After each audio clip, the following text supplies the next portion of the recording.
Praise the Lord. இன்று காலை தியானத்திற்காக நம்ம பார்க்க போற வசனம் யோவான் 14ஆம் அதிகாரம் 1ஆம் வசனம். உங்கள் இருதயம் கலங்காதிருப்பதாக. ஒரு அருமையான வசனம். இதை கேட்டுக்கொண்டிருக்கிற யாராவது ஒருவர் அவங்க இருதயத்துல ஒரு கலக்கத்தோடு ஒரு கவலையோடு நீங்க பார்த்து கொண்டிருக்கலாம். ஆண்டவர் உங்களை பார்த்து சொல்கிற வசனம் உங்கள் இருதயம் கலங்காதிருப்பதாக. சில டைம் நானே ஃபேஸ் பண்ணியிருக்கேன். நம்மளோட இருதயம் ஒரு பெரிய கலக்கத்தோடு இருக்கும், ஒரு கவலையோடு இருக்கும், ஒரு ஸ்ட்ரெஸ்ஸோடு இருக்கும். அப்படி இருந்தால் நமக்கு எல்லா நோயும் நமக்கு வந்துடும். ஏன்னா நமக்குள்ள ஒரு கவலைகள், நமக்குள்ள ஒரு கஷ்டங்கள், ஒரு குழப்பம். அந்த குழப்பத்தையும் அந்த கவலையும் அந்த கலக்கத்தை யார் கொண்டு வரா? பிசாசு தான் கொண்டு வரான். ஏன்னா அவன் நம்ம சமாதானமாக இருக்க அவன் என்ன பண்ண மாட்டான், விட மாட்டான். அந்த கலக்கத்தை நம்ம எடுக்கணும்னா ஆண்டவரை நோக்கி பார்க்கணும். ஆண்டவர் உங்களை பார்த்து சொல்றாரு, உங்கள் இருதயம் கலங்காத இருப்பதாக. எதுக்கு கலங்குறீங்க, எதுக்கு பயப்படுறீங்க? எலியா அப்படிதான் கலங்கி போய் சூரச்செடியில போய் படுத்திருக்காரு.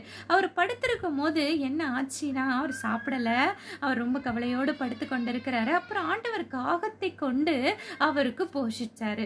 அவர் அப்போ சொல்வாரு, நான் பேசாம ரொம்ப துக்கத்தோடு இருக்கும் போது காகத்தை கொண்டு போஷிச்சாரு, அப்புறம் தூதரை கொண்டு அவர் போஷிச்சாரு. ஏன்னா எலிவா ரொம்ப மனமடைந்து ரொம்ப துக்கத்துல சூரச்செடியில படுத்திருந்தார். அவர் இருதயம் எப்படி இருந்துச்சுன்னா ரொம்ப கலக்கத்தோட திகிலோட இருந்துச்சு. அதனால ஆண்டவர் அவர் என்ன பண்ணாரு, முதலாவது காகத்தை கொண்டு போஷிச்சாரு, ரெண்டாவது தேவதூதரை அனுப்பி அவருக்கு போஷிச்சாரு.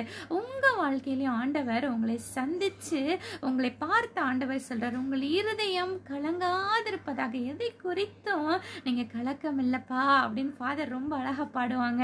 எதை குறிச்சு கவலைப்படாதீங்க, எதை குறிச்சும் பயப்படாதீங்க. ஏன்னா ஆண்டவர் உங்க கூட இருக்கிறார். ஆண்டவர் உங்களுக்குள்ள இருக்கும்போது நீங்க எதற்குமே கவலைப்படக்கூடாது, எதற்குமே கலங்கக்கூடாது, எதற்குமே பயப்படக்கூடாது. சில பேருக்கு எதிர்காலத்தை குறித்து ஒரு பயம் இருக்கும். ஐயோ நான் என்ன ஆவேனோ, என்னோட எதிர்காலம் எப்படி இருக்கும், இப்பயே இவ்வளவு மோசமா இருக்கேன், நான் எதிர்காலத்துல எப்படிலாம் இருக்க போறேன்னு நீங்க கவலையோடு ஒரு வேலை பார்த்து கொண்டிருக்கலாம். உங்கள் இருதயம் கலங்காதிருப்பதாக. ஃபாதர் ரொம்ப அழகா பாடுவாங்க, கலங்காதே மகனே, கலங்காதே மகளே, கண்மலையாம் கிறிஸ்து கைவிடவே மாட்டார். உங்களை கைவிட மாட்டார். ஏன்னா அவர் உங்களோடு கூட இருக்கிறார். ஒரு நிமிடம் கண்களை மூடி ஆண்டவரை நோக்கி பார்ப்போமா?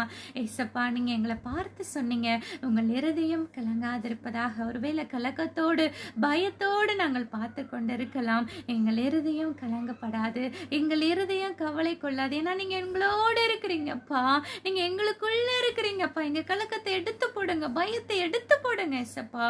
ஆண்டவரே, ஒரு நல்ல சந்தோஷ சமாதானத்தின் ஆவியால எங்க ஒவ்வொருவரையும் நீங்க நிரப்ப போறதற்காக உமக்கு நன்றி செலுத்துகிறோம். நம்முடைய கரத்தில் நாங்கள் ஒப்பு கொடுக்கிறோம். இயேசு கிறிஸ்துவின் நாமத்தில் ஜெபிக்கிறோம் நல்ல பிதாவே, ஆமேன். கர்த்தர் உங்களோடு இருப்பாராக. உங்கள் இருதயம் கலங்காதிருப்பதாக. ஆமேன். தேங்க்யூ.